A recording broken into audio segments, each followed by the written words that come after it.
All right, so let's get started.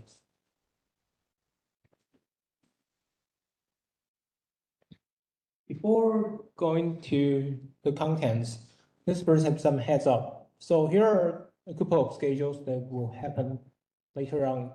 Like on next week, there's no class because of the holiday. And for the next week, like April 13, we will announce our second homework. And then the next week, on like April 20, we will have our midterm exam, and it will be a closed book exam. And the coverage will like lecture 1 and lecture 2. So probably we'll finish these slides, I mean lecture 2, in like 2 weeks. Just like I think will be on the date of April 30th. Okay. And then we have invited Bison to give us a talk on the last week of April. Schedule for the whole April. Okay. So some things, let me quickly do some recalls about like what people have some questions about last week. So first of all, like we talk about how CPU access data in memory storage. So the key thing is actually when we are doing the programming, there are two different kind of data. One is called the process data and the other is called the file data. So process data usually like data on a heap or stack area. So you can think about when you are using the C library and you type something like memory allocation, MAOC function. So for using that function, you will get a dynamic memory area, and that is for the process data. Usually there's on the heap area.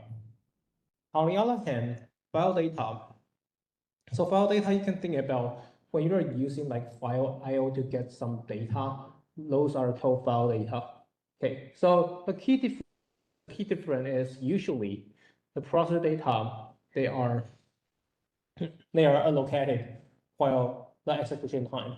So before you execute the program, there is no process data. But before you execute the program, there's probability there's already file data in your disk. So this is the key difference between these two different kind of data. And then in some like Linux tutorial, people will say process data is called anonymous data because like there is no file backup. And file data, of course, there's file backup.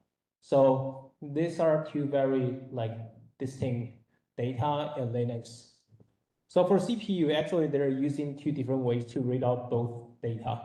The first one would be the process data. So process data including the data accommodated on heap, stack, or MF region. So MF usually like your library, your standard IOC library, because they are shared between process. So usually there's mapping on the they're mapping via the MF library. Okay, so CPU will directly use the load store instructions to get the data.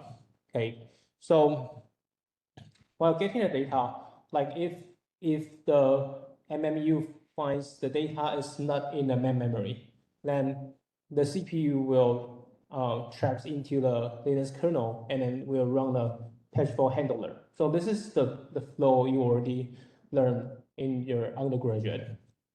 On the other hand, file data is quite different.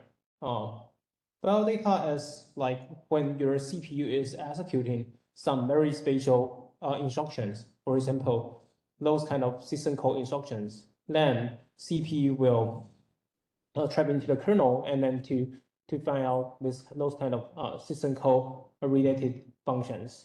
So usually like it will pass through the patch cache file system and doing the context switch. Okay, so if the data is in the memory, then the CPU can directly get the data in the memory. But the case is if the data is not in the memory, which means it's not in the patch cache, then CPU should get the data from the storage device. But because storage is too slow, so you learn like CPU will do the context switch.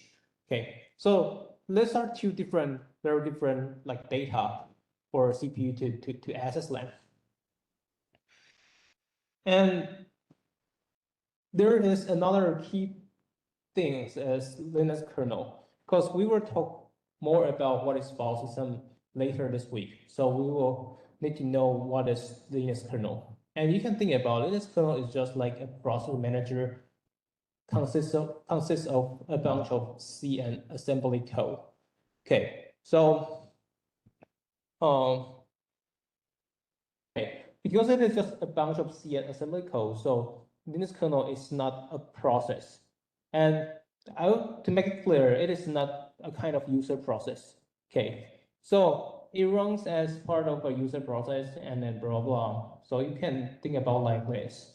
So usually, if you are a user process, if there are user process, then it should get the full address space. So it's simple as the user address space with the kernel address space. This is what a normal process will get for the address space.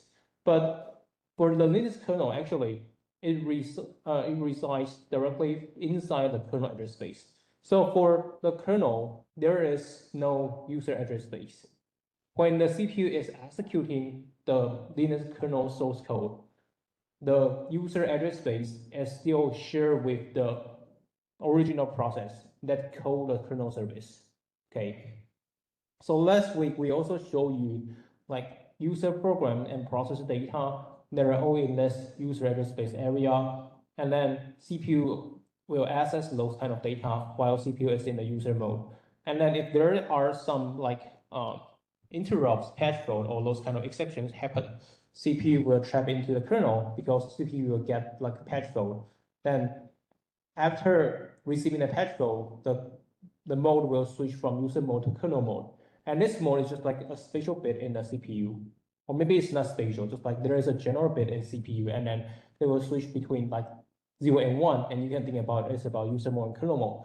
And because current CPU is quite complex, so usually there is not only two modes. I mean, there are more. If you still remember in the operating system course, there are a couple of levels inside the CPU they can switch. But roughly, you can think about like there are user mode and kernel mode. Okay, so while CPU in the kernel mode, CPU can access the code in the kernel address space. So also like all of the Linux kernel related source code, there are all mapped into this address space. So not only patch fault handler, but also like speed, process manager, CPU scheduler, memory manager, file system, those kind of very like famous Linux kernel pieces of codes, they are all mapped in this kernel address space. Okay. So just want to let you know, CPU switch to kernel mode to access OS code. It is not context switch. People usually call them CPU mode switching. Because when we are talking about the context switch, it is more referring to switching between two user process. So this is quite different. The overhead, um, for a context switch is more expensive than CPU mode switching. And this is the reason why CPU is using the mode switching, not to switch the user space, because switching user space, just like running a context switch, it consumes a lot of overhead. Okay, and this whole mechanisms is only for Linux. So if I remember correctly, if you use Microsoft, they are using the context switch, process of context switch, because if I remember correctly, the kernel in Microsoft, it is a process. Okay, so there's just about the difference between different community when they are designing their own OS kernel. Okay, so this is just a very like cool example to let you know what happens for CPU. So if you can think about like when one process running on a CPU, it's like a submarine is moving. So when CPU is running a user process A, which means the submarine is moving above the water surface, and we call it the user mode. Okay, so when there is some exceptions or interrupts happen for the CPU will trap into a kernel mode. Okay, but actually CPU is still running on the same user address space. So the submarine, the outfit is still the same. Okay, which means the CPU is still running the user process. But the thing is, the program counter is switched to a spatial kernel address space to run OS code. Okay. And this is going to give you a more concrete example, because maybe you were thinking about like, so this is kernel address space and this is like user address space, but like if there are two processes or there are like 10 or even more than 10 user process, how could the kernel address space could store the same Linux kernel? Would it waste a lot of memory? So we can look at this question and this perspective. The thing we call like for each user process that has their own address space, what we usually refer to as the virtual address space. So when you run a user process, you will get an isolated, a full address space. So when you are on the 32-bit systems, usually you will get 4 GB virtual address space. And then if you have like two processes running on your systems, and each of the process they will get 4 GB. And because this is the virtual address space, so you can use even more than what your physical address space has. So for example, if you have a PC and the physical DRAM you put on the PC as like 4 GB, and then you can run, for example, you can run 3 process, 4 process, or even 16, 32 process. They are all possible. And each process, they can get their 4 GB virtual address space because they are virtual. So the amount of the capacity could more exceed the physical address space. Okay, so this is the reason why we need the virtual address space, because you have 2 or even more process. Probably your virtual memory will get even like larger than the physical address space. Okay.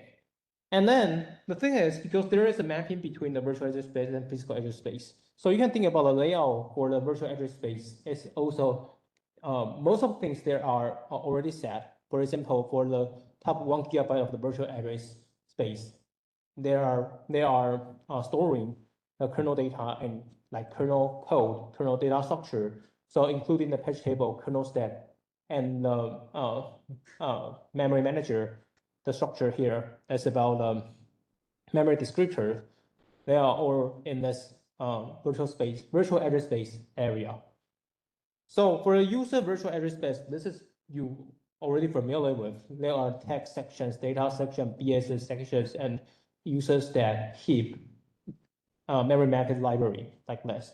So no matter which user process it is, the layout, the memory layout would be, I would say, like very similar to this layout. I will also say it should be the same. Okay.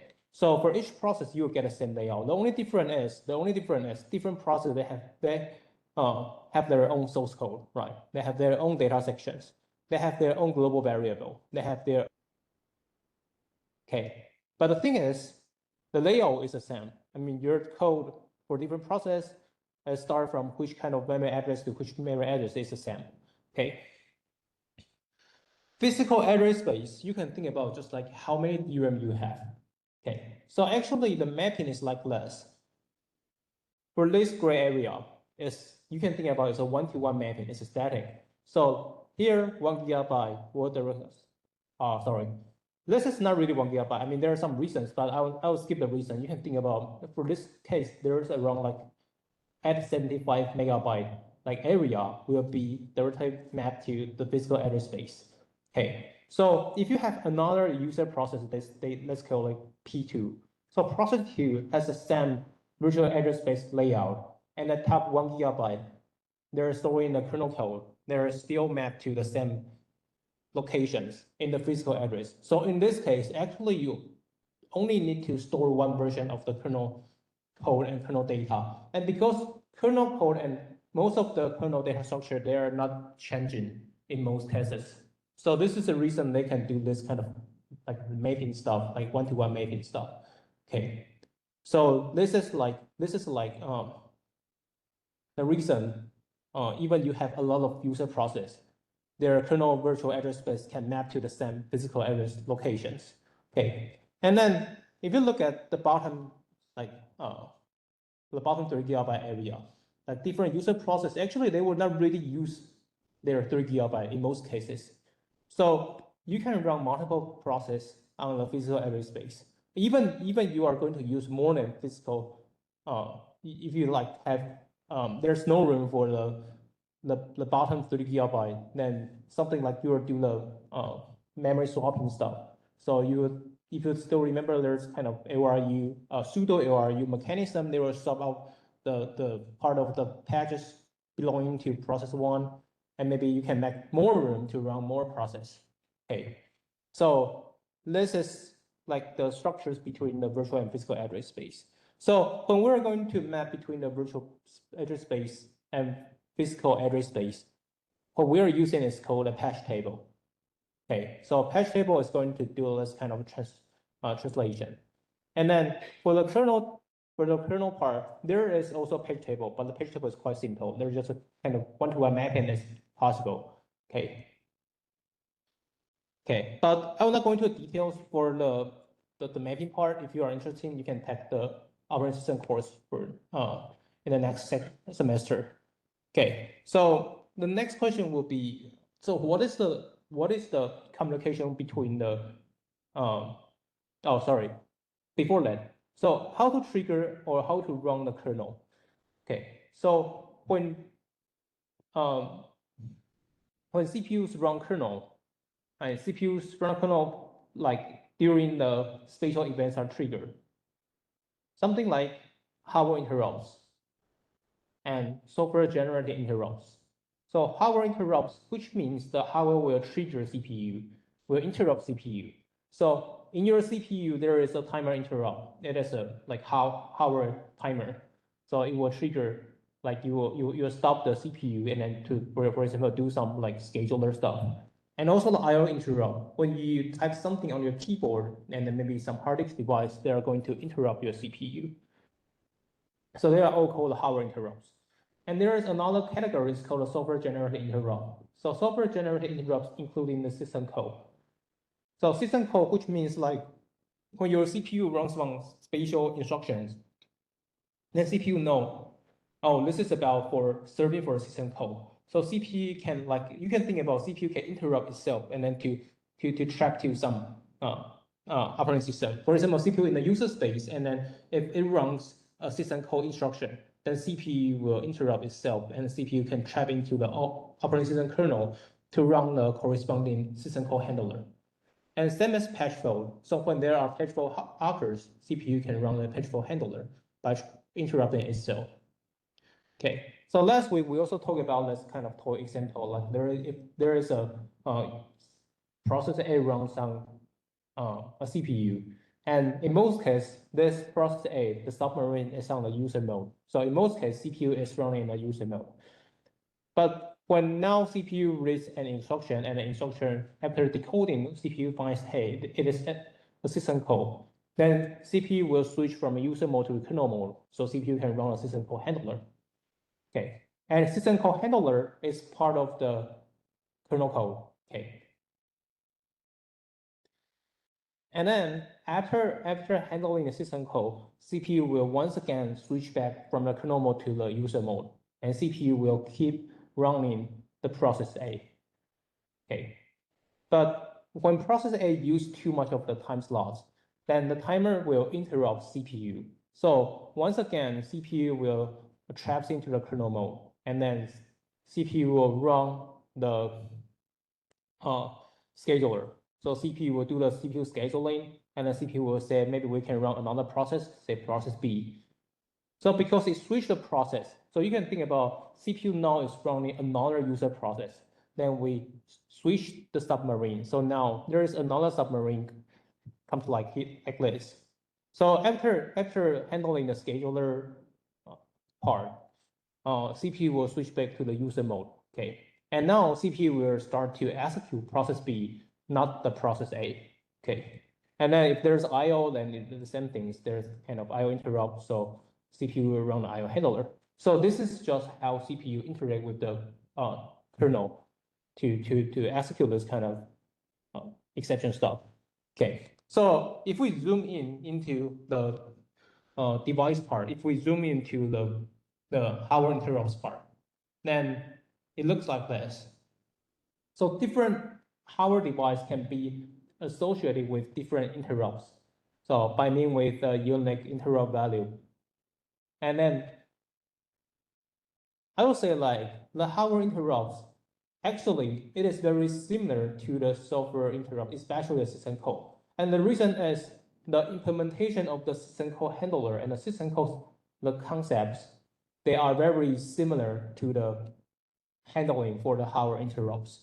Okay, so because both of them, they are very close idea. Okay. And we know because for each system code, there is a system code number for each different system code. For example, the read system code, the write system code, the open system code, and then some other more system codes. Each of them have their own system code number. So the same things, if this is a keyboard interrupt, mouse interrupt, or like some other disk interrupt, PCI interrupts, they have their own interrupt request number. Okay, so for example, the IRQ1, the IRQ0, which means timer interrupt. IRQ1 usually means a keyboard interrupt. Okay, so here is like the interrupt vector table. If you have sometimes, if you're interested in, you can get more information from this reference if you're interested. Okay, and the thing is, so how this kind of interrupts happens and how CPU handle these interrupts. So we already know timer, keyboard, like mouse, PCI device, something like that. They are connected to the south bridge or like connect to the CPU. Make it clear. Connect to the motherboard with using this kind of electronic wire, right? And then when keyboard type something, which means there will be a hardware signal, they will be sent to the interrupt controller. So once the interrupt controller receives the hardware signal, or we should call it the interrupt signal, the interrupt controller on the south bridge will stop the execution of the CPU. Okay. And then inside the interrupt controller, it will help to translate the interrupt request to the interrupt number. Okay, so this one IRQ1 will be translated to the interrupt vector number, for example, 0x81. And this can be found in the prior slides. There is a table and there is a like mapping between them. Okay. But the thing is, actually the whole goal is, so how should the CPU, which function, which source code should the CPU run when CPU receive this kind of keyboard like interrupt? So you can think about CPU. The answer is CPU should run the keyboard interrupt handler, right? Because we're going to handle the keyboard interrupt. So CPU should run a keyboard interrupt handler. And the keyboard interrupt handler actually is a piece of code. So this piece of code should be put on somewhere in the memory. But how can the CPU know where is the starting positions of this piece of code? Okay, and this is why this is what this slide is going to tell you. Actually, after receiving this interrupt vector number, like 0x81, so CPU will first find a thing called interrupt service routine, because according to this 81, actually the interrupt service vector you can think about is a pointer to the code. It's a pointer to the starting position of the code. Okay, so it only stores the code segment and the instruction pointer. Okay, so actually for each vector we only need 4 bytes, which means 32 bits. Oh, this example is a 32-bit system. So if you are using a 64 bits, so then there are 8 bytes here. Okay, so actually each interrupt service routine vector, there are 4 bytes. So because the interrupt vector number is 81, so you can know, oh, it should be on the number 81 interrupt service routine. So it's here, right? So 81 means 0x like 324, right? So 0x324 is the locations like what the CPU is looking for. So CPU will look up, CPU will read out that's 4 bytes, and then do the decode. And after doing the decode, CPU can get the code segment and instruction pointer. So with this code segment and instruction pointer, this is an address. CPU will use this address to get the starting point of the code for handling the keyboard. So we call it interrupt service routine, okay, like this. So with this code segment instruction pointer, like CPU will start at the beginning for reading the interrupt service routine. So ISR81, interrupt service routine 81, as the code for handling the keyboard. It's code to handling the interrupt 0x81. Okay, so ISR81 is super long, like it's just a code base, depends on how many like parameters function they are. So this is the flow for how CPU can run the correct code to handle the interrupt. So maybe you have one question: why we need this pointer? Why not just like translate to get this starting position of the corresponding interrupt service routine? The thing is, different interrupt, they should run different interrupt handler. So for example, maybe timer interrupt is maybe quite easier than the keyboard interrupt. So timer interrupt, we only need fewer lines of code. And maybe the keyboard interrupt is more complex, so the code base is larger. So let me give an example. Maybe the timer interrupt only have like 500 line of code, but maybe the keyboard you get like 5,000 line of code. So 500 and 5,000 line of code, of course, their memory consumption will be different. So the size of the interrupt service routine for different interrupts, they're also different. Okay, it depends on how complex your interrupt service routine is. Okay, so each ISR, usually they're not in the same size. So in this case, we cannot really know where is the starting position. Maybe you will say, we can maintain a table, and then this table can say like, oh, how large the interrupt service routine is, and then we can do the redirection. It is possible, but the complexity for doing these kind of things will be expensive. So a better way is, let's just give it the starting, let's just find the starting point. Where is the starting point for each function? Then we can solve this problem. Okay, so this is the reason why we split into two different procedures. One is to find the starting positions, the starting pointer of each interrupt service routine. And the second one is the CPU can run the corresponding interrupt service routine. Okay, so this is how the interrupt part works like. Okay, so I think this is all the recalls like we have. Okay, so let's move on. Actually, last week we also talked about the device driver part. So I will just quickly go through the device driver. So I think the key things for device driver you need to know is device driver is part of the kernel. It's part of the operating systems. Okay, so there are several different kind of power device. There are keyboard, mouse, like SAS, USB, PCIe, those kind of different device. And you can also think about, you can also image each device, there are couple of controllers on the device. Even there's keyboard, even there's mouse, there's also the microcontroller on it. So how to let our CPU, our whole CPU communicate with those device controller? Like we need, for example, we need some protocol, right? So device driver is a thing going to bridge your whole CPU and those controller. Okay, so device driver is working here. And maybe you have another question is, so this is a controller, so probably you will run some code inside the controller.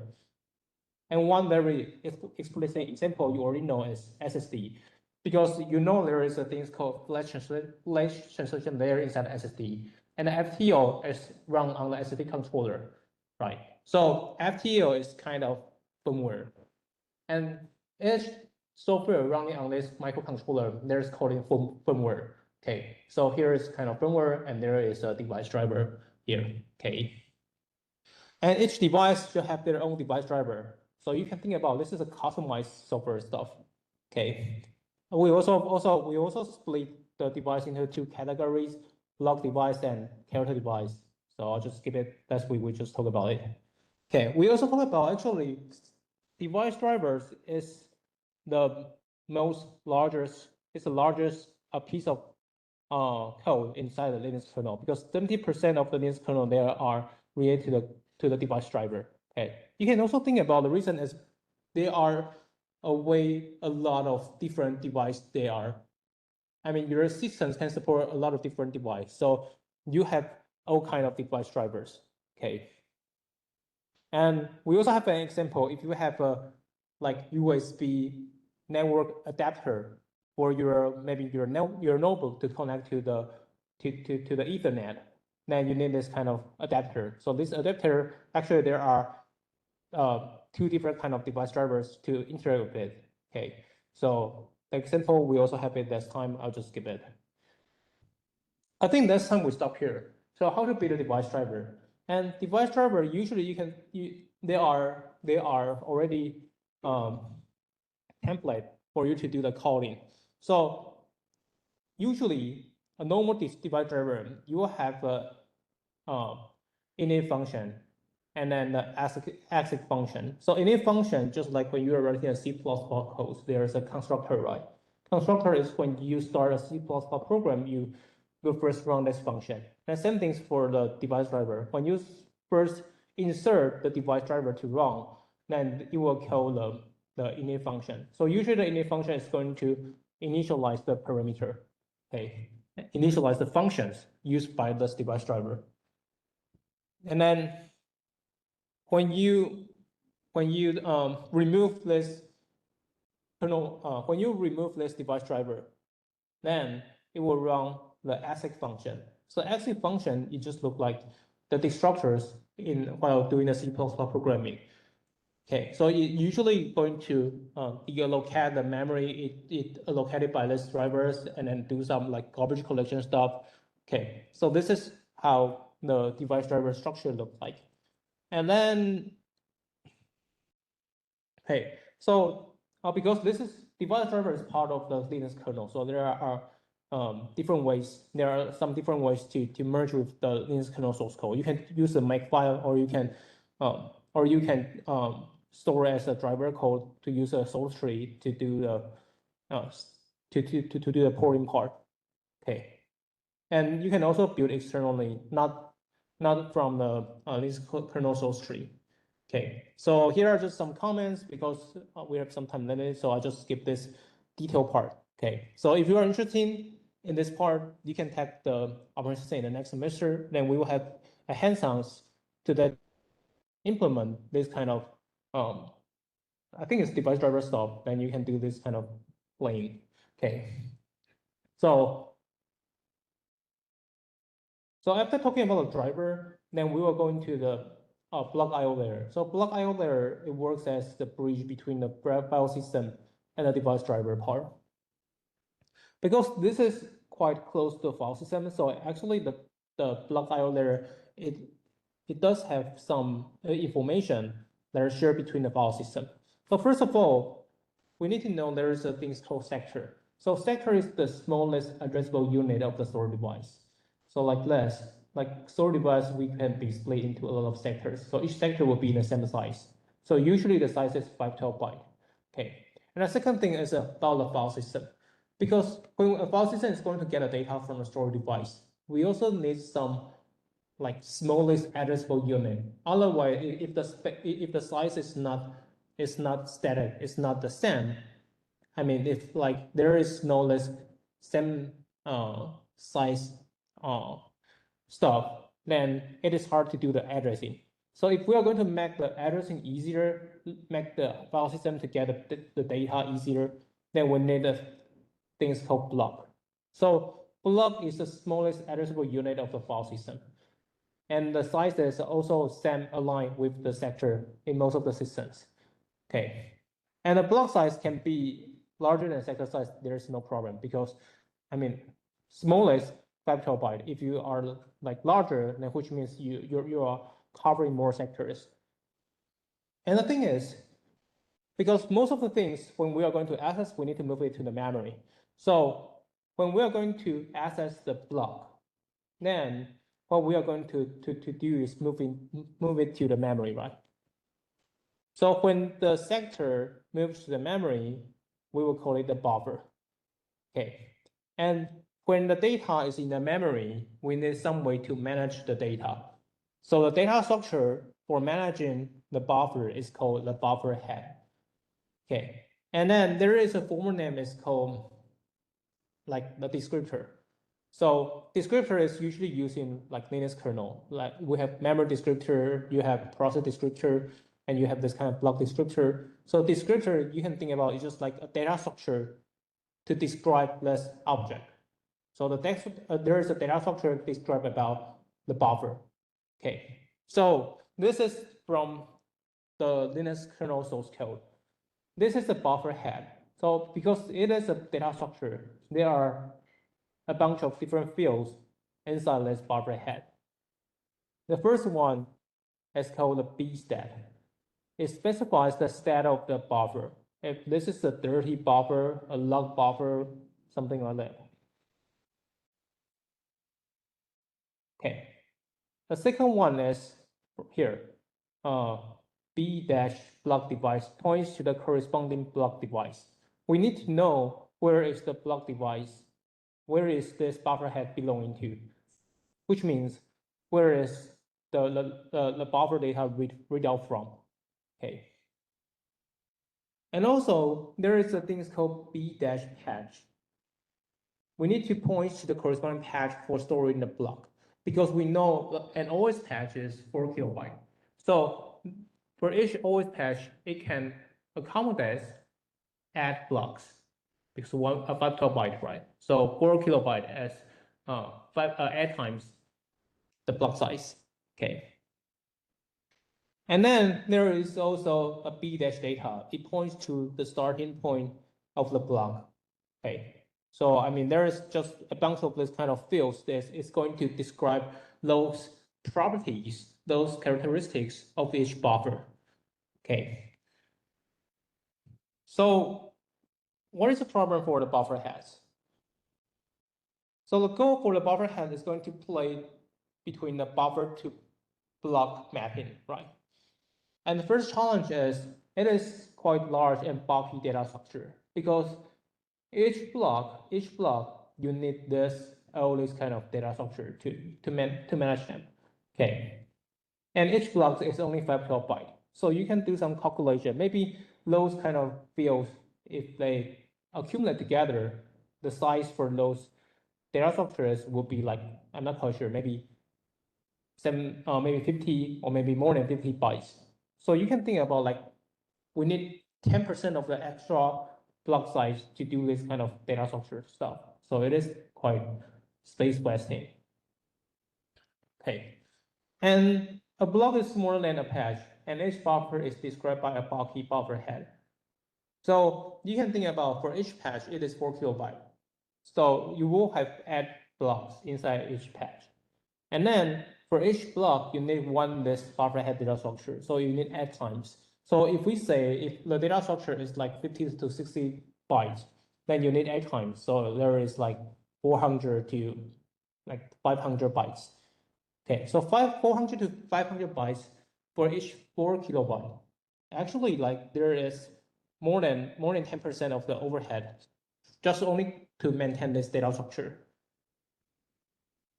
So for the Linux kernel 2.6 later version, kernel works directly with patch and address space instead of blocks. So there is no like blocks after, also like no blocks. I mean, there still have blocks, but for the operating system kernel, it uses patch for the interactions. Okay, because there is the backward compatibility for the Linux. So the blocks are still there, but in most cases, we will not use it. Okay. And the second challenge will be kernel should break up large block I/O operation into multiple needless buffer head structures. And the reason is we are now using this kind of I mean the buffer head depends on the block. So if your request is super large, then you will need to split into a lot of 5 byte blocking.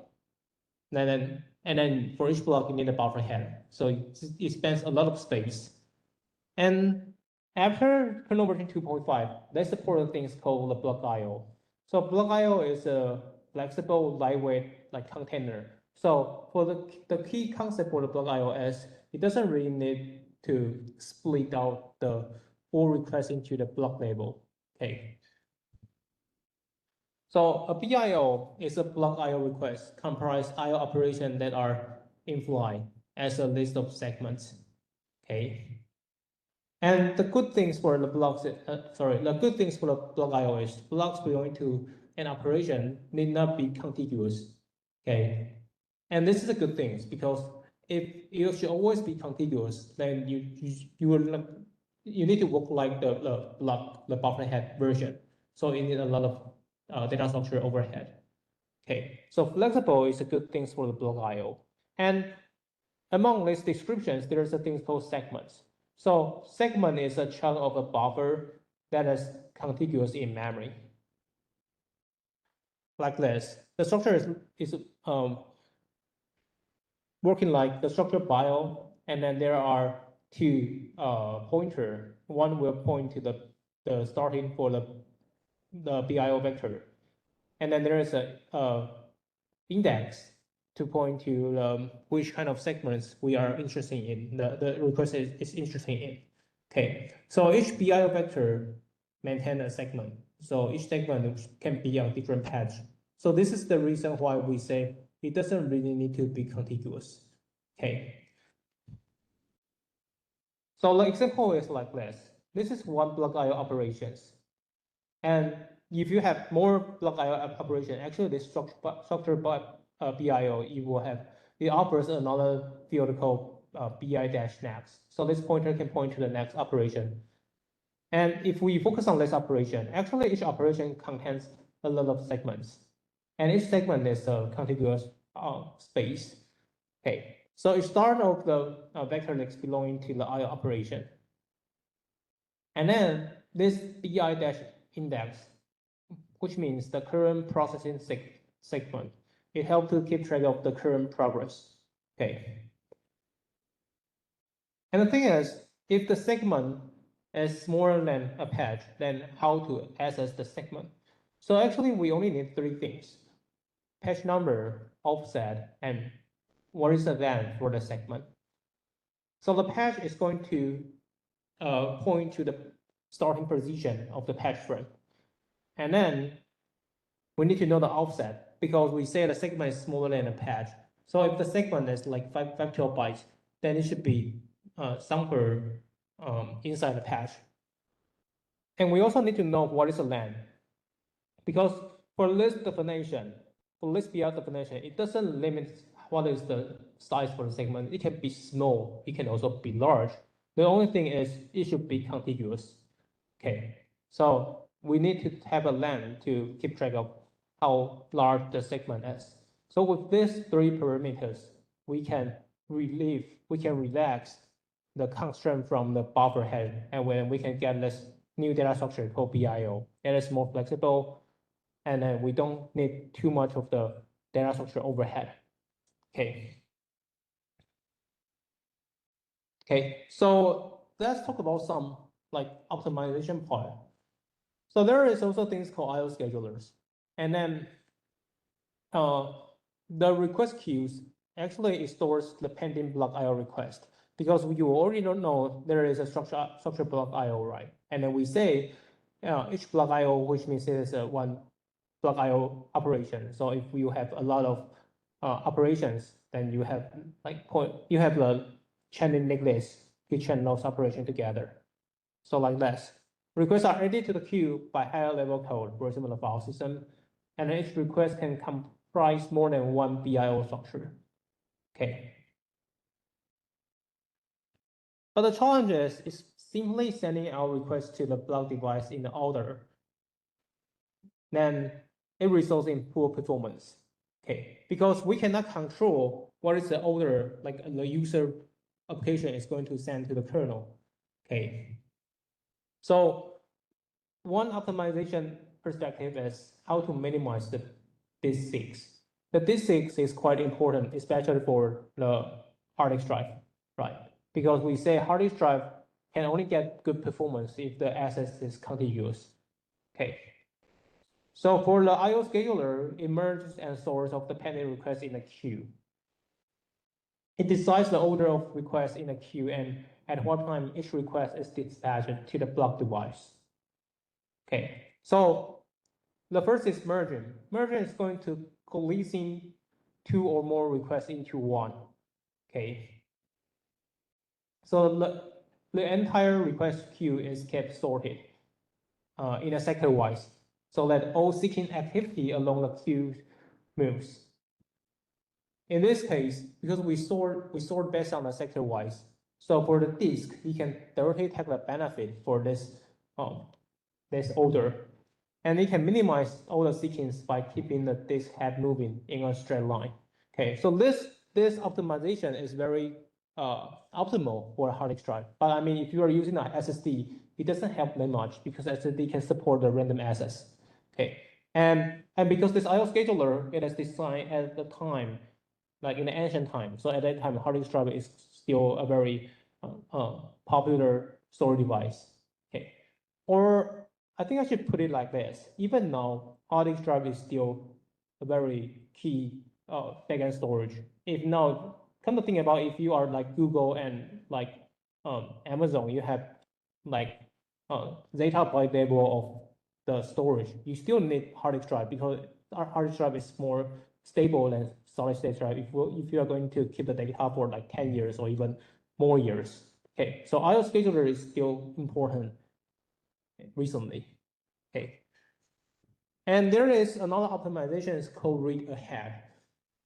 So read ahead is based on the I/O characteristics. SSD and SSD have better performance on dealing with sequential I/O.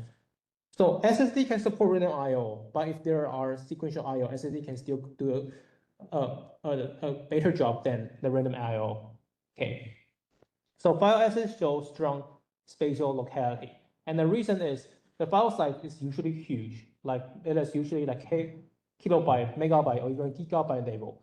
And for when we say this is a file, usually it is contiguous. Okay, and because this is contiguous, so there are strong spatial locality. Okay, and there is a thing called read ahead because the file is large. So we can take advantage. We can take advantage of the like bandwidth, the bus bandwidth between the storage and then the memory. Okay. So you usually heard about something is called like gigabyte per second, right? We say this maybe solid state drive offers a super huge throughput. And throughput means like actually you can move the data at the same time. Okay. So read ahead, it works like it fetch more pages from stored device to the main memory. And this is the disk file. And you can see like for each file, there's a 4 kilobyte. And it will move the data to the patch cache. Like each time, usually maybe we read one data traditionally. But if you enable the read ahead, then it depends on how many strides you are setting. If now the stride then is 4, then the read ahead will directly read out a 14 kilobyte. So you think about you read out this 4 contiguous data together. Okay, so after using this kind of read ahead design, actually it is you can further exploit the bandwidth offered by the SSD. Okay, so for the hard disk drive, it is good because it can enjoy about the sequential access. And for the SSD, because SSD's bandwidth is way more larger than the hard disk drive. So if we can read out more data at the same time, and if those data will be used at the near future, then this will save a lot of moving time. You can think about like this.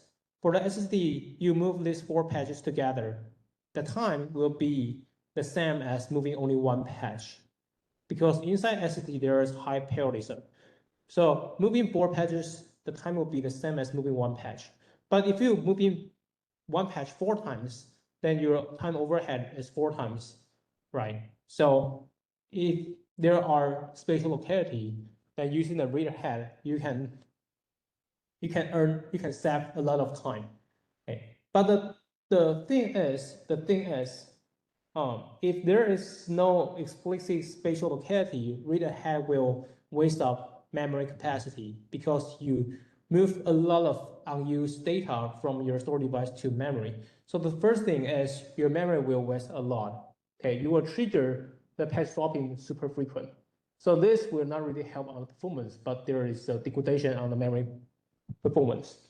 And the second one is the energy part, because even in the performance wide, you have high parallelism, so you can move a lot of data together, and the time will be the same with you only move like one page, right?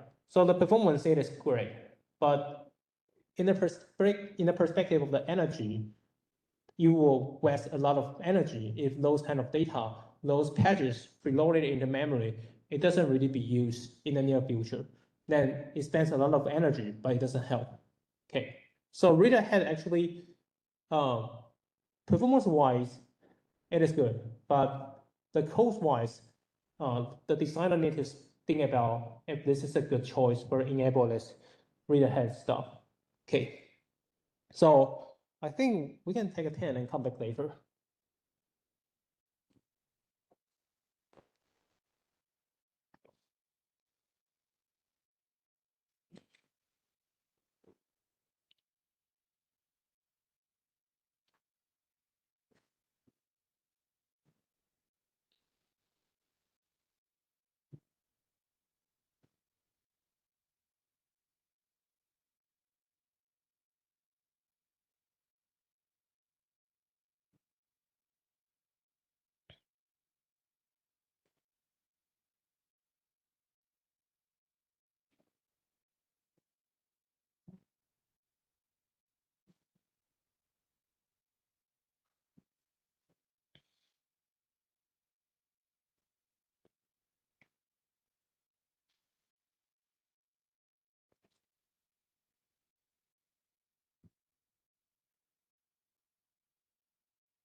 没有问题。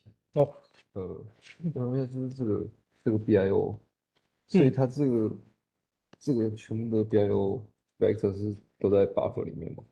嗯，没有，这个是自由结构而已，就这边是自由结构而已，就它会告诉你说，其实它就存着这些东西，这样所以其实跟 buffer 没有关系。跟 buffer，你是说跟前页那个 buffer 吗？对啊，对啊。没有关系，对，哦，就它是不同结构，就是 buffer head 是 buffer head，BIO 是 BIO，就 buffer 只是buffer head 是在 BIO 出来之前的管理 block 的一种方式，哦，对。对，现在就是使用指导结构去管理，然后就是应该说 buffer head 跟 BIO 都是一种资料结构，只是 BIO 比较弹性，buffer head 那时候并没有那么弹性。好，只是这个就是映射到不同配这样。对，哦，这样。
因为这个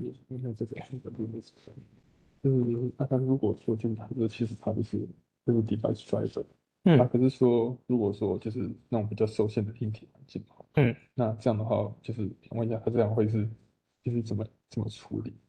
它如果做 kernel pruning，它就不需要放那么多啊，你说那个kernel pruning prun PRUN 哦，就是proving 是证明没有 PRUNING，prun 嗯，哦那就是把你不需要的 debugger 把它去掉而已，就是瘦身的动作，OK 你 OK 需要再装就好，这种感觉。哦 OK 好好了解好谢谢好好那好像刚看到你就是最前面有说那个期中考后的下一周是听演讲是吧？就是那个没有就一堂课而已，它是就是50分钟而已，那个是演讲课不是就是另外50分钟就是上一般的课这样子。啊，对所以其实也会有一个老师，另外一个老师对对对来就讲一下这样。对对对对，好好，OK，好，了解。谢。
All right, so let's come back.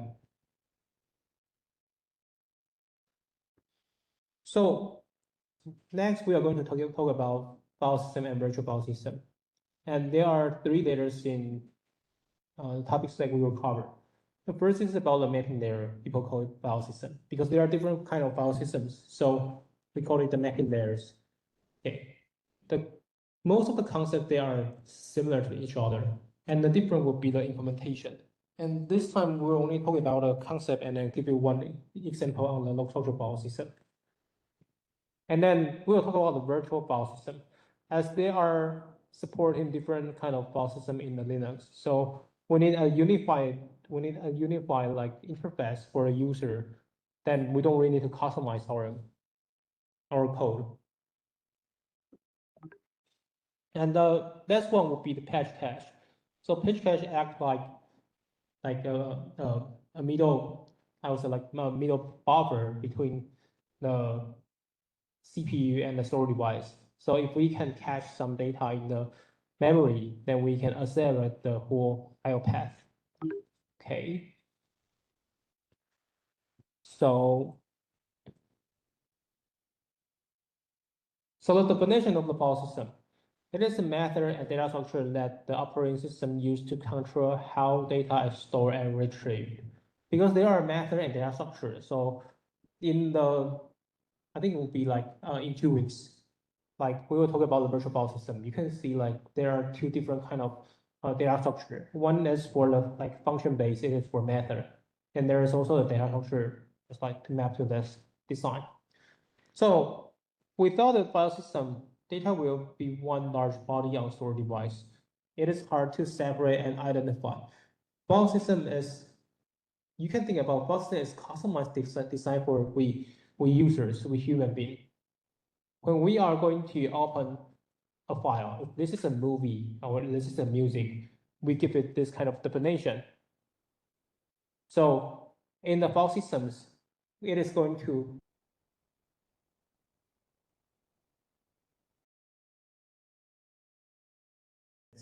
in the storage device. It supports many file systems. There are disk-based file systems, including those you are very familiar with, ext3, XFS, or exbat. So the objective is for those storing files on non-volatile block to retain their contents. There are also network file systems. The files might be on different systems, just like there is a distributed system, there is also cloud systems, and they carry out over a network connection. Before talking about what is the details implementation of the file system, I think I'm going to give you some analog between the IO system to our library systems. What I mean library is just like, yeah, the library in the campus, the library system. You can think about our applications and the files is just like the library users, or you can think about students like you, or like a colleague, and request books is just like a file. So when there is a library user is going to request a book, and the analog is just like when there is an application is going to request a file. And there is a thing called catalog system. So the catalog system in the library is when you are going to find a book. So the library staff will open like a computer, and there is a systems that will help you to know, oh, your book is put in on which area, which shelf, and then someplace like this. So those will be mapped to the file systems. The file system can help the application to locate the book. And then the library staff comes. Library staff, if it is going to analog to the IO system, it's just like the block there. It physically retrieves the book from the correct shelf and slot. And the shelf and slot, you can think about just like the device. Okay, device analog to bookshelves. Okay, so when an application is going to request a file, the operating system will first ask the file system to get the location of the file. And then the block layer will get the file according to the locations by checking about where is the location in the device. Okay. And then the device driver is going to just like a communication protocol to talk to different devices to get the data out. Okay. All right. File system, because this is called file systems.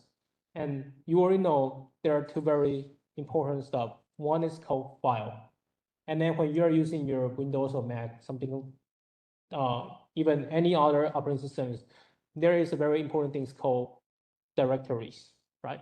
So directory is the things like, it doesn't really, I mean, in a user perspective, it looks like there is a lot of folder, and then you can organize what your file location, right? But actually, in the Linux perspective, it doesn't work like this, like UI vision stuff. Okay, I'll let you know later. As in Linux, all of the things, there's only file. Even there's a folder, actually in Linux, a folder is kind of file. It's just like a spatial file. And file in Linux is a linear array of bytes that can be read or written. So the definition is quite clear. Each file has a low-level name called inode number. It is uniquely identifies itself in the file system. So, because for the file system, we are going to look at the data in the storage device. And the inode you can think about is just like an identification number for each file in the storage device. Okay. For example, for file A, the inode number probably, for example, like maybe number 10. And then for different files, they have their own identification number. So the inode number would not be the same. And a directory is just work as a spatial type of file with specific content, with a spatial contents. And we'll let you know later about what directory really works like in Linux. Each directory also has their own inode number because we say in Linux systems, each file should get a unique inode number to identify itself. And directory is kind of a spatial file. So directory also has a spatial like inode number for each one. There is another very important thing is called directory tree. Directory tree just like you have folder and you have a folder, there's an organization, you know where your file is in which folder. And this is called the directory tree. And the leaf node for the directory tree is the file. And between them, the intermediate node, the non-leaf nodes, they are all directory. And the root of this directory tree would be the root directory. So that backslash is in the Linux, like widely used for the root directory. And after the root directory, all the backslash means the separator to the name subsequent file. A file is referred by the absolute path name from root. So we say what is the absolute name? It is always starting from the root, which is called the absolute name. So the backslash cam backslash i.txt, the starting point from root, then you will get the absolute path name. Directories and files can have the same name. They have, because actually the naming is not important in the Linux design. The name is important for we human beings to identify, hey, this is what file and what is that file, what is this file. But in Linux, it only identifies by the inode number. As we say, no matter which file, which directory has their own inode number. So using the inode number as enough to identify between each of it. So for Linux, no difference between files and directories. They can have the same name, okay, but they should have different inode number. And Linux doesn't care about the file extension. What do I mean doesn't care about the file extension is you are using .pdf, .docx, like .txt, those kind of stuff, and they will be directly ignored by the Linux. Okay, so Linux is quite different from Windows. Like even you don't have the file extensions, it works. You can think about file extension is just like a name. It just help you to know, oh, this is a PDF file, or that is a like Word file, like that. But for Linux itself, it doesn't care about the file extension. Okay. So let's move to a more technical stuff. First of all, we need to know there is a thing called file descriptor. We say in Linux world, each of the data structures for a specific like objective, it is called a descriptor. So we have process descriptor for describing the process related data structure. We have a memory descriptor. We have virtual memory descriptor. They are over different different rules to describe, to maintain those data structure for different stuff. So when it comes to file system, it does have a descriptor for file and integer to identify the open file in all file related operations. Okay. So this file descriptor is assigned by the kernel when a file is open and is valid only within a process. Okay. Two processes may use the same file descriptor, but it doesn't point to the same file. This is very different between file descriptor and inode. File descriptor is when the file is opened by a process, then this file get the proper, then the process gives the file descriptor, give the file descriptor. But inode number is even the file is not opened by any process, the file has their own inode number. Even the file is in the storage device, no one reads it. The inode number exists. The example would be like this. There are two different processes, process A, process B. Process B has their own file descriptor table, and so on for process B. For process A, if it opens the first file, then the first file will get a file descriptor 0. And then the second file descriptor 1, file descriptor 2. Okay. Generally, it's like this. And then there is a pointer for those file descriptor to point to, because this is only for maintaining the file descriptor. But how to link the file descriptor with the data content? Then file descriptor should be linked should be linked with the inode, because with the inode we can get where the content is. Okay, so inode is each file or directory has just one inode, one and unique inode.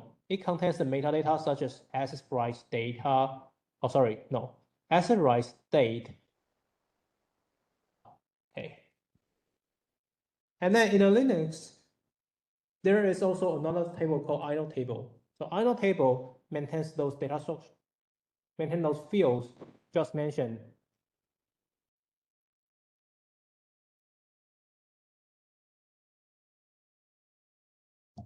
Okay, sorry, the microphone is dead.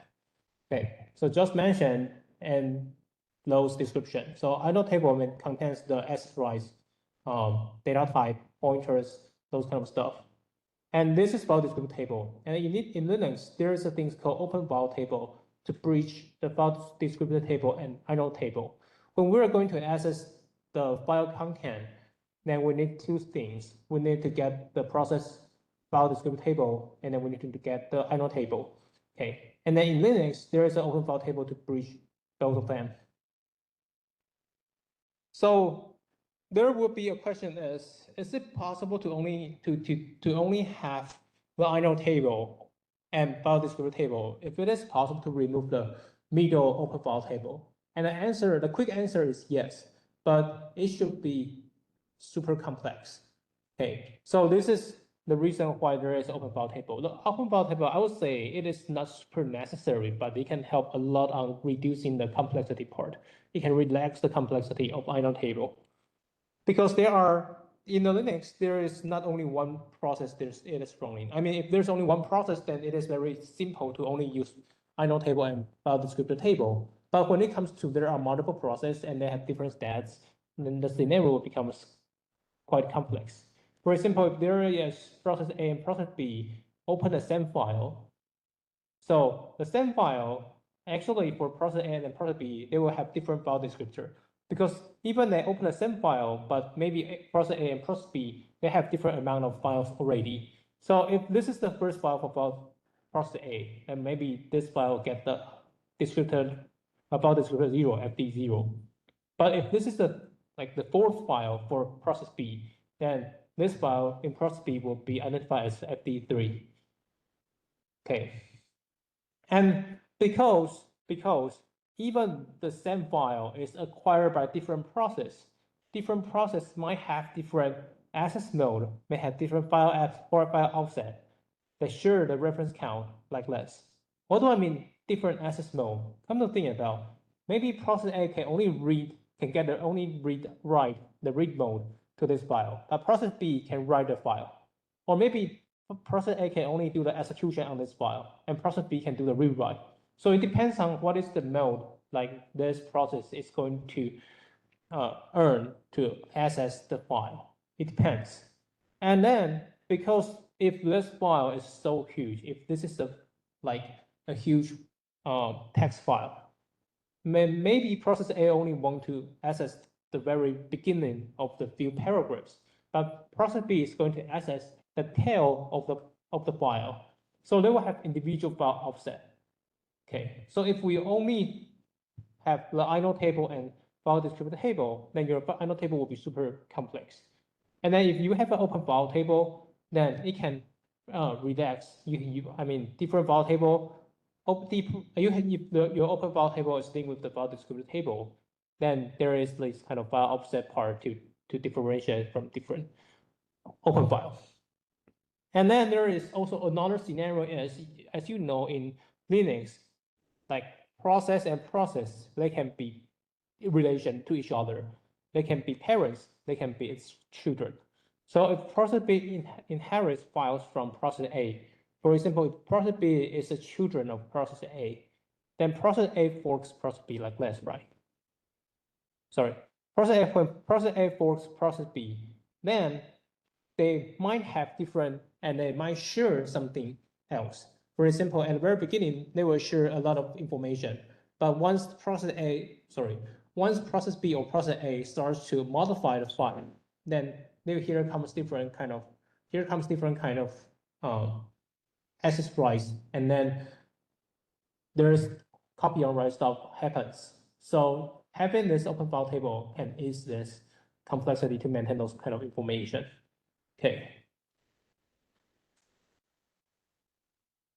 And then there is another thing, it's called, I think this is a kind of just one of the functions to let you know, because when you are using the Microsoft or Mac, there is a function is called file extension, right? So file extension is to generate a hyperlink to link between your shortcut and your original file. Okay, and shortcut in file system, it is using the technique called soft links. So soft link, it is a separate file contains a path or reference to the target file or directory. And then this separate file is called shortcut. Figure on the right-hand side has described this procedure.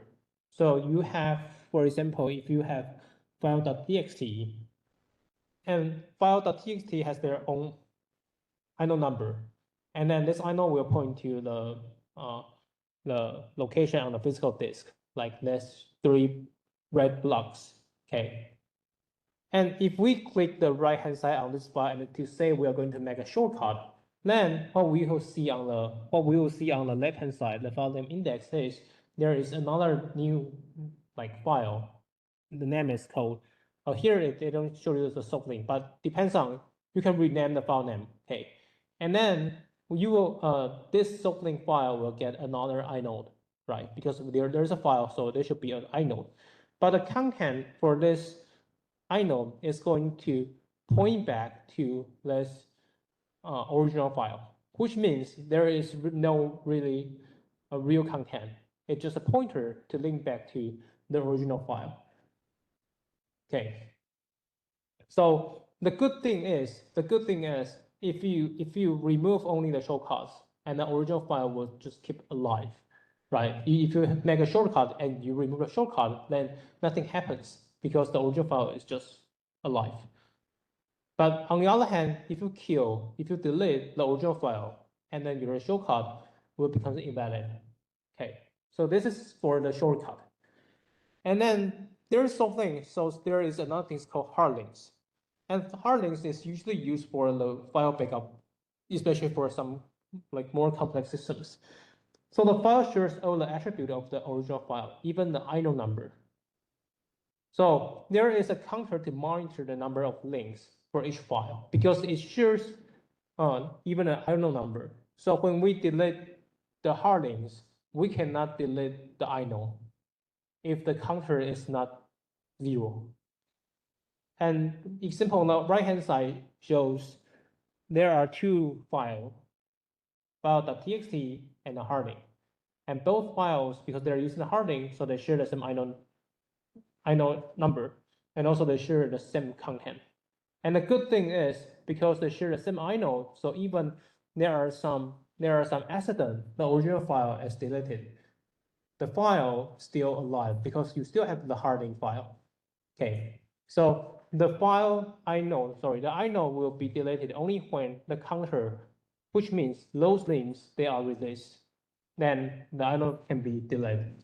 So the concept is quite different from the soft link, because for soft link, actually there is only one inode will point to the real data. The other is just the indirect to the original file. Okay, so this is the difference between soft link and hard link. All right, file system is going to have to let you know there is an overview of key data structure used by a file system. Because when we're talking about file system, usually we are talking about how data is stored on the storage device, right? Given there is an example, if your system, I mean your file directory system is like this, there is a file 0, and there are 2 subdirectories, and there are files inside. And actually, the file system perspective, the things were like this. There are like file 0, and then there are 2D entries. So which means there are two directory file. Like this is the first directory and this is the second directory. So inside the directory there is also file. Okay. And the thing is, you will get a lot of inode because we say each file or directory they get an inode. So 1, 2, 3, 4, 5, 6. So they are like file and the root, and then the 2 files and then directory, and the file and the directory. So they are 7. There are 7 inodes here. So root to directory, file 0 to file 3. Okay. And this is conceptually what file system looks like, but how about on a storage device? So on a storage device, it is more like this. This is, at the very beginning, they will put a boot block if this device is a boot device. The boot device means most of your operation information is put on this storage device. So when you start your computer, CPU will get those related information from these sticks, because the DRAM at the very beginning has nothing on it. So when we are going to put the systems, which means we need something to load it, right? This is the reason why your most of the operating system configuration can still keep it after you power off the system, because most of the operating system configurations, they are stored on the file system. They are stored on the storage device. Okay, so if this is a boot device, then there's a mark called boot block. Okay, and for each file system, you will get a thing called super block. Okay, and in Linux, even on the same disk, you can have different file system, because it just depends. You will have different divisions, right? Like on the same disk, you can divide into two parts. Then each part has their own file system. It is possible. So to identify how many file systems are there on this hard disk drive, you can count about how many super blocks are there. Okay. So after the super block, there are inode tables. Okay. So inode tables is this one, inode tables. So this is about the data structure to maintain the properties between the inode and those kind of like file type and the position. Okay. And then after the inode table and superblock, you can think about those are all metadata, like data structure stuff for maintaining your data. So this is not, I would say like this is not real file data. The real file data starts from here. You have root directory, and then here following up, you have the file one's content in data block. Okay. And then we have like this kind of directory block, like subdirectory 0, because this is a subdirectory. So this is a directory. This is not a real file. And then, you will like this. This is a special block called directory block. So directory block is different from data block. Data block is just for putting your purely your file data on it. But directory block is we need to put the things called directory entries, because the directory needs to maintain the, I would say like the tree structures, the directory tree. So we need to maintain the tree structures.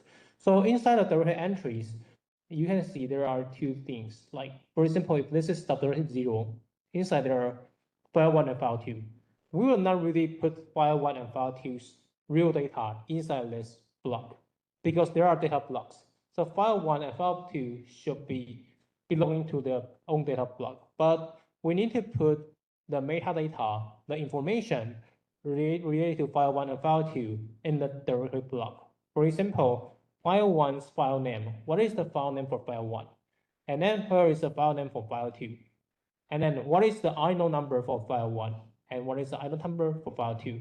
So in this case, when the directory block is read out by the CPU can know, oh, actually inside this directory, there are two files. The first file, what is the name? And the second file, what is the name? And then the first file, what is the inode? Second file, what is the inode? With using this inode, CPU can check with the inode table. With the inode table, CPU can be redirected to get the data content. Okay, so there are two levels. When we are getting the data, we need to first check about the directory block. And then after checking those directory entries, we will get the inode. With the inode, CPU can get the real data by checking the inode table. And then the real data, they are all stored in this data block stuff. Okay. So this is about like what really file system look like on a storage device. Okay. So if you have another like file systems, like if you have like ext4 and then you have another, not quite sure, maybe xfs or like f2fs like this, then you will have another super block, another inode table, and then another this kind of structure. So on the storage device. Okay. So this is how the data can be organized on a storage device.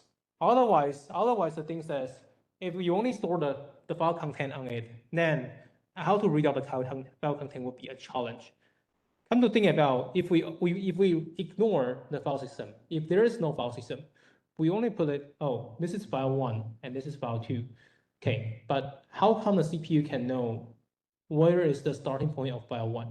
And then if there is no file system, then probably there is no directory, right? So the CPU cannot understand what is the directory and how to read where is the position, where is the starting where is the starting position of file 1 and where is the starting position of file 2. So file system is very important for guiding the CPU to parse the information what human being looks on the computer screen. Okay. So, sorry. So actually, what is for different file system is how to manage the inode table. Different file system has their own definition on their own inode table, and they have their own super block. They have their own ways to organize the directory entries. Okay, so even where is the location for each, like where is the location for the directory block, where is the location for inode table, it is also very important across file system. So let me give you a brief example of this log structure file system. Log structure file system is designed for because there's sequential access, and in the ancient time, people are using the like hard disk drive, right? We say hard disk drive can only be benefited, can only be run on the sequential access if they are going to get a better performance. Otherwise, the performance will be very soft. So for sequential access, write data in a sequential order actually is not enough. We must issue a large number of contiguous write. And the reason is a disk rotates all the time. So even the order is sequential, we cannot make sure they will write into the disk at the same time. Okay, it's just about the order, right? Because come to think about, you have two processes, you have multiple processes, and then different orders, they will interleave with each other. So you cannot make sure how the data really stored on the storage device. So what can make sure be contiguous write-in and then be contiguous readout if they are truly together? We need things called a write buffer. Write buffer can buffer all of this in memory segments and write a bunch of data together to a disk. And then all updates. This is the key things, because the updates is not only the file itself, but also the metadata. When you append new data in some files, probably you need to make some change on the inode table, right? Because the inode table is going to maintain how large a file is and where is the starting position, something like that. Okay, and those kind of stuff, they are also needed by the CPU when we are going to manage the file. Okay, so like this, when we are going to write the data, and then if the data called data J, and there are 4 chunks for data J, DJ0 to DJ3. Oh, sorry, I should call it block. And then for inode J, it contains 4 blocks. Block 0, the starting point is A0, and then block 1, the starting point is A1, okay, and so on. And then we have another like data called DK, okay, and this is the DK's inode. So there are 2 different files, file J and file K. And those will be merged together as one contiguous segment, and then will be written to the hard disk drive together.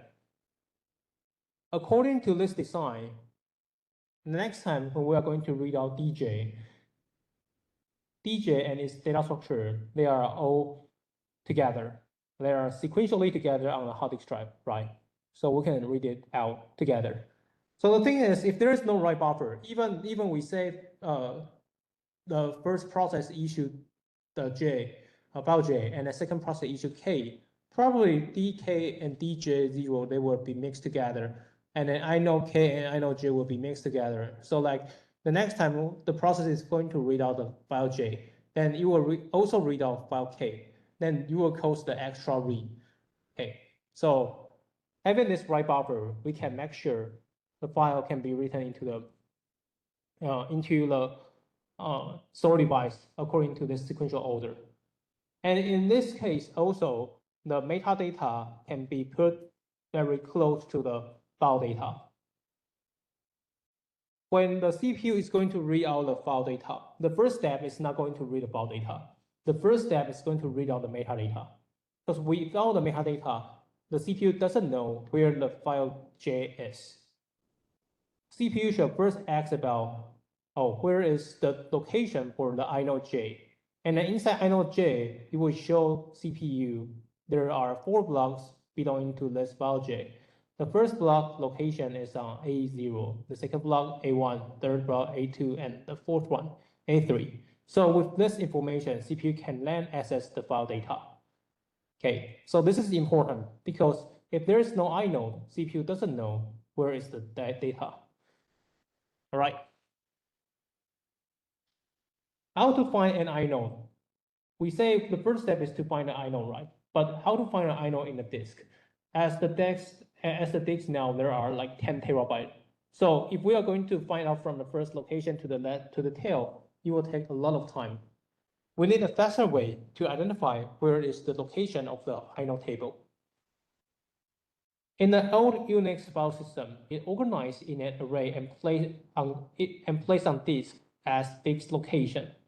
What do I mean fixed location? Like this. So it configures, there is a fixed starting point called start in the hard disk drive. Probably maybe start at the very beginning or at the very tail. And then it starts from putting all the inode inside. So inode 1, inode 2, inode 3 to inode n. So if there are inode n plus 1, then here comes another. So you can think about it separates the data and the inode.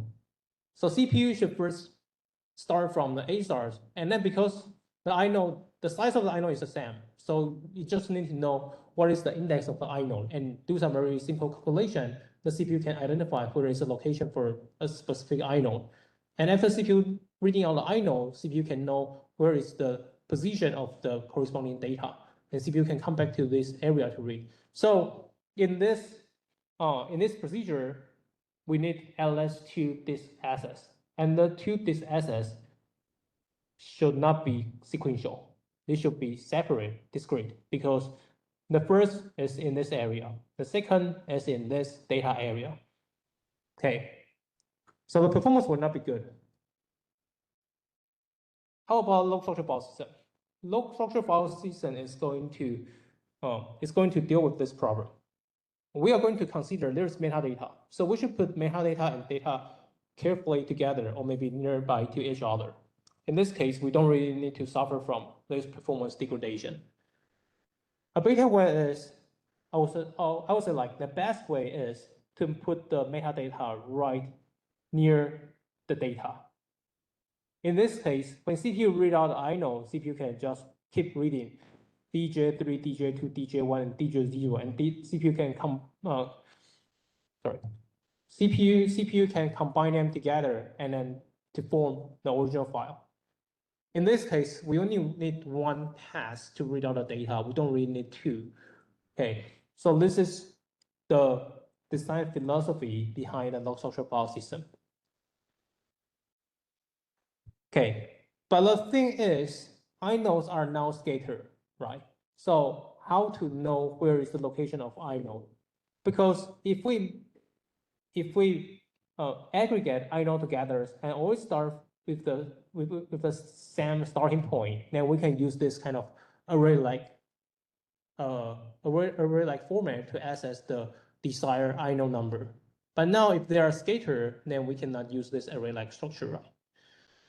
So for log structure file system, it involves another design called inode map. Inode map is another data structure helps to find out where is the inode. Inode map you can think about it's just like a summary for a couple of inode. In this case, it is not hard to find. For this inode map 0 to j, which comprise inode number 0, I1 to ij. So it summarizes the inode from 0 to j, and it summarizes their position. Okay, you can think about just like a summarizations. Okay, so the more it can be summarized in one inode map, the more we can set for the discrete location. And inode map can track each inode easily and efficiently, but it still doesn't solve a problem. Even we only need very few inode maps, but we still need inode maps. And inode maps, they are still discrete. So we still cannot easily find where the inode map is, especially when you have a super large disk, then for like 10 terabyte. And if your inode map it is discrete across the 10 terabyte, then how to find it? We still need a very static location. So actually there is a thing called checkpoint region. A checkpoint region is a non-fixed location, and it does the same thing very similar to the inode map. So this is called another summation. This inode map summarize inode. Checkpoint region summarize the inode map. All right, now inode map 0 to j, inode map k to n, and they are now summarized together. So we can know for inode map like 0 to j, it is now in a location at A5. And then inode map k to n, the starting location is A8. Okay, and because checkpoint region is a non-fixed location, and usually it is in the very beginning or very tail. So for CPU, it just need to read out checkpoint region. Then it can know where is the inode map. And in most cases, because checkpoint region is not super huge. So the system will read out the checkpoint region in the memory as a cache. So CPU doesn't really need to read out the checkpoint region in a buffer from a storage device. Okay, CPU can directly read in the memory and then to check about where is the location of the desired inode map. Okay, so the goal is to enhance the pointers to the latest pieces of the inode map. Okay, like this. We'll get a checkpoint region, and then with the checkpoint region, we can know where is the starting point for a certain inode map. And with this inode map, we can now know where is the location for a certain inode related to this inode map, and then we can read out the data blocks. Okay. And the thing is, because if we do the update, we need to change all this kind of stuff. So for the checkpoint region, like we will periodically write back to the hard disk drive. I mean, the version in the memory will be update directory, but for the update to the hard disk drive part, it will be triggered periodically. Or if there is a power shortage, then the CPU will directly checkpoint the memory version to the hard disk drive at the same time. And because for the DRAM, usually there are large enough capacitors, so even there are power shortage, actually for the CPU, it still has enough time to checkpoint the checkpoint region stuff right back to the hard disk drive. Okay, so even there are power shortage, it doesn't really need to care about the data loss. Okay, so that is for the file part. How about the directories? Directories is a little bit complex. So this is an example. If we have a directory called /home/test, okay. Now, the first of all, a directory is just a collection of name and inode number mappings, right? The file name and the inode number. Well, the directory likes a file. It has their own inode. Okay. So because it has their own inode, so it should have an inode map to point to the inode. So if we have a directory, probably the directory will look like this, the inode directory. And then the inode map will point to this inode directory.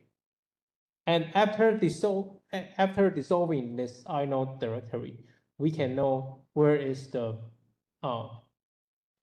directory block. So this is the directory block, D directory. Inside the directory block, there is information, right? There is a thing called test. Test is the file name, and then we can know, oh, test, and the inode number is J. Okay, so with this inode number J, CPU can once again look up the inode map, and then to say, hey, where is the inode number for inode number J? Sorry, where is the starting physical position for inode number J? And CPU will get, oh, actually, it is located on A1. Okay, and then CPU will come to look up this inode J. Okay, so inside inode J, it contains the information about where is the data content for inode J, which means the test. And then it will say it is located on A0. So the first block is on A0. So CPU will once again read out, and then CPU can finish getting this data. Okay. But the thing is, if we update the test, or in this case, it's DJ. So test is a file. So if we update this file, then, because this is a local structure file system, so after updating this DJ, we will append DJ to the tail. Okay, and then because DJ is updated, so this inode J should also be updated because the position of block 0 changes. It changed from A0 to A5. So we need to, once again, we need to buffer in the memory and then write back to the HDD at the same time. So DJ and inode J, they need to write back to the HDD, write back to the hard disk drive at the same time, okay? And because this block address for A5 changes and inode change, and because the position of inode changed from A1 to A6, right? So the IMAP now should change the directory from, not directory, should change the file content from A1 to A6. So this inode map also need to be updated. So actually in this, we now updated 3 things: data block, inode, and inode map, because we do this kind of update. All right, we stop here because we have this kind of inode map structure. So we stop here. We don't really need to update the directory part. We only need to update the test because the directory has their own inode map and inode, right? But if there is no inode map, then what happens? If there is no inode map, then what happens? There comes a recursive update problem. So as following, if we update the same things, the structure is the same. Like we have the home directory, and inside there is a test. So home directory is inode directory, and then the first file is inode J. So inside there is like the file name is test. Okay. So if we are going to update the file test or DJ, so the first thing is we all need to update the data. So we are going to append in the buffer and then write back to the hard disk drive. And not only the data, we also need to update the inode, the same reason as the above example. And because the position of the inode change, so inode map also needs to change. Okay. But before that, we need to change another thing, is directory. Because there is no inode map, so we need to put the inode map information into the directory. Otherwise, we don't know how to trace, how to get the file, right? So look at this example. We merge the inode map with the directory, right? Which means this directory block, we need one more field to keep track of the position of the inode. So we update this inode physical position. We also need to update this directory. After update the directory, we need to update the inode of the directory. Okay, so one update equals a very recursive form of the update because we only update task, but we also need to update the whole. And then you can think about if this path is so long that any component inside this long file path should be all updated. Okay, so this is the reason why inode map is important. Even you can say you can merge the inode map information with the directory, and this is true, but you will face this recursive update problem. So just about the design trade-off. It doesn't have a real answer about which one is better. It just depends on what is the use case. So using inode map, actually it consumes space, it consumes capacity, it saves time. But if you merge the inode map information with the directory block, you can save the space, right? It doesn't really need a whole inode map data structure because you already merged with the directory block. But for this example, it will face the recursive update problem, so the performance will drop. So now if there is an example, it does the update less frequent, or even it never does the update for this application, then you can choose to merge the inode map with the directory block because there is no update, so you don't really need to worry about the recursive update problem. Okay, but if the update happens super frequent, then the original version, separate the inode map out from the directory block will be a better choice. Okay. So this is about the low structure file system part. All right, so let me stop here and see you guys in 2 weeks. Thank you.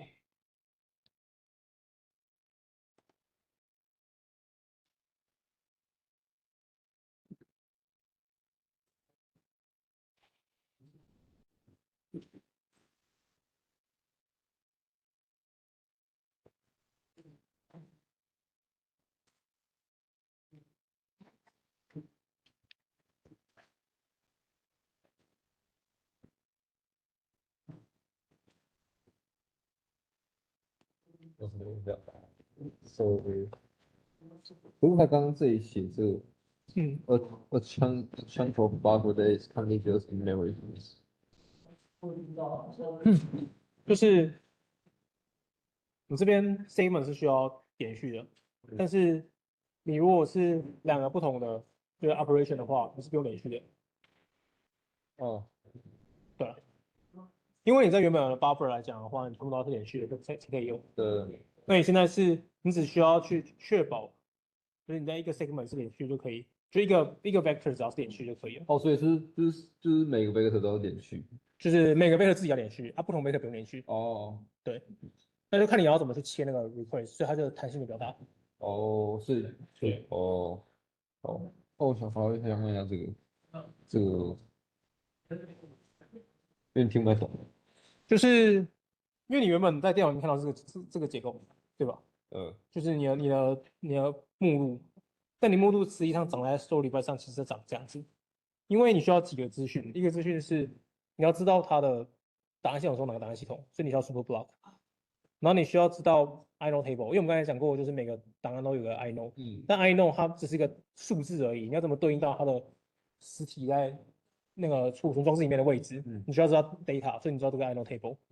好，除此之外，你还有2件事情会发生。第一件事情就是我们在整个储存装置里面其实有两种算是资料块吧。第一种就是放原始资料的，就你的 file content， 它会放在 data block 里面。另外一种是 metadata，metadata 意思就是说，你今天要怎么知道就是这个资料在哪里？那它就是用 annotate 这样子。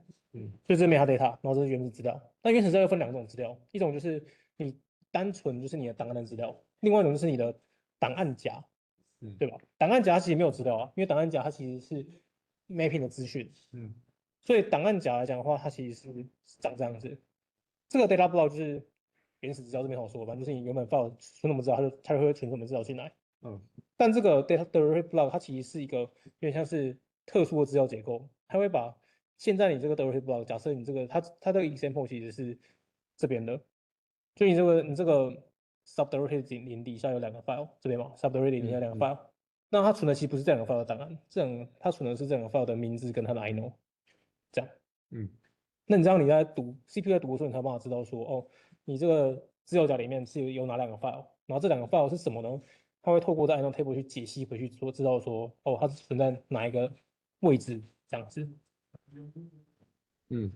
对，对的。所以这个就是一个资料夹，然后它就是有 file 1跟 file 2的名字，然后 file 1的资料在这，然后 file 2的资料在这。对，没错。那这个 bench 跟那个下礼拜会讲，那个先不用问了。对对对。哦，那所以这里就只是它的对，这也是示意图诶，这下礼拜会比较清楚跟大家讲这边是发生什么事情这样子。哦，好，对，这样子。好，谢谢。